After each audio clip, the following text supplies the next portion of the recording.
everyone. Welcome to Story Time in Seacliff.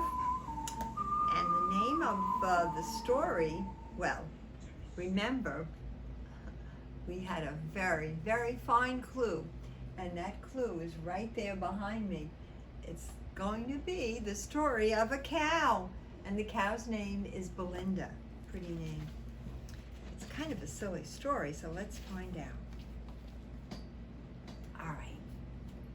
Bessie and old Tom lived in the country, and early every morning old Tom would work in the garden. Oh, he had plenty to do. He grew cucumbers and carrots and pumpkins and parsley and beans and beetroots, lots of vegetables. And early every morning Bessie would milk Belinda the cow. So there was always plenty of milk. She'd give some to the dog and some to the cat, and she would put some aside for old Tom and herself. And with the cream, she'd make butter for their bread, and she'd give some milk, some skim milk, to the pig. Well, one day, Bessie packed her bag and put on her hat and coat, and she was going to visit her daughter, who lived in the city. She left old Tom to milk Belinda the cow, make the butter, feed the dog, the cat, and the pig. Well, the next morning, Tom was up very, very, very early. He took the bucket and the stool, and he set them alongside of Belinda. Belinda was kind of chewing off in the far corner of the barn. He sat on the stool, and he placed the bucket, and gently he put his hands to milk her. "There's a good girl," he crooned. "Okay." Oh no! Belinda gave him a kick, and old Tom went flying in the air, and he landed with a thud in the mud. Well, Belinda was off, and old Tom was off after her. Around and around and around they went, mooing and trotting and mooing and trotting, around and around and around, until old Tom was quite out of breath. What was he to do? There'd be no milk for the dog, no milk for the cat, no milk for the pig, and no milk for old Tom, and certainly no butter for his bread. What was old Tom to do? Well, he went to the shed and he took a rope, and he went to the garden and he pulled up the biggest and the fattest carrot he could find. And with these, he set out to catch Belinda. He thought she'd like them. "Moo, moo," crooned old Tom. "Oh, come here, have a nice carrot." "Moo, moo," answered Belinda, as she cautiously and carefully inched toward the carrot. "Moo, moo," bellowed Belinda, as she snatched the carrot from old Tom's hand. "Oh, no, no," cried old Tom, and he once again landed with a thud in the mud. Belinda took off, and old Tom took off after her.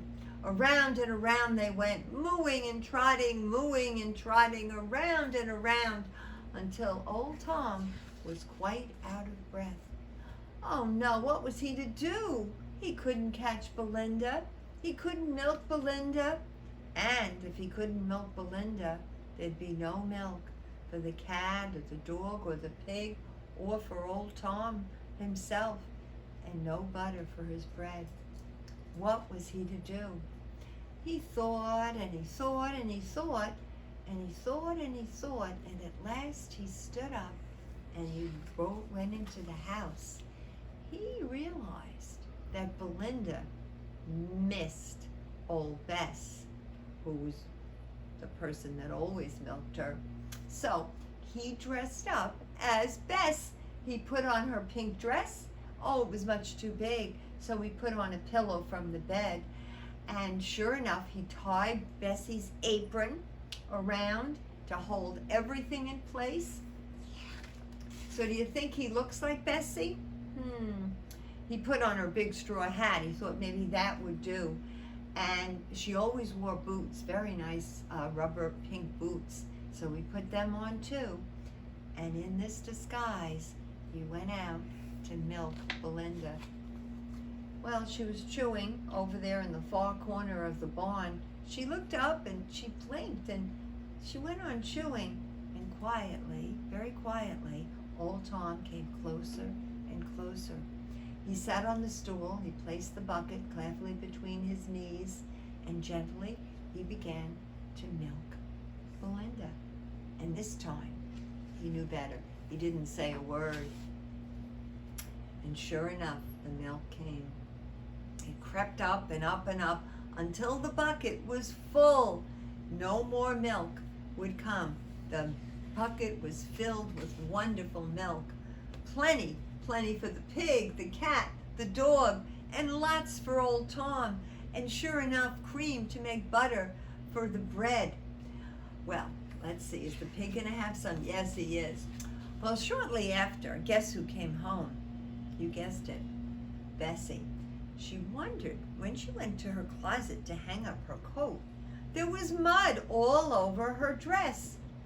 She said, "How did that mud get on my dress?" How do you think it got on her dress? Well, we know that Belinda is the one responsible for that mud, but she's also responsible for that delicious milk.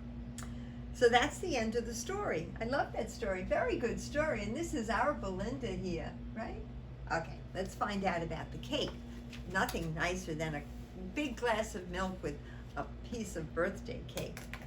So let's see, our birthday today is going to be, I think it's going to be Elijah's birthday. Yes, Elijah, a friend of Molly's. And let's see, who will be the vanilla people today?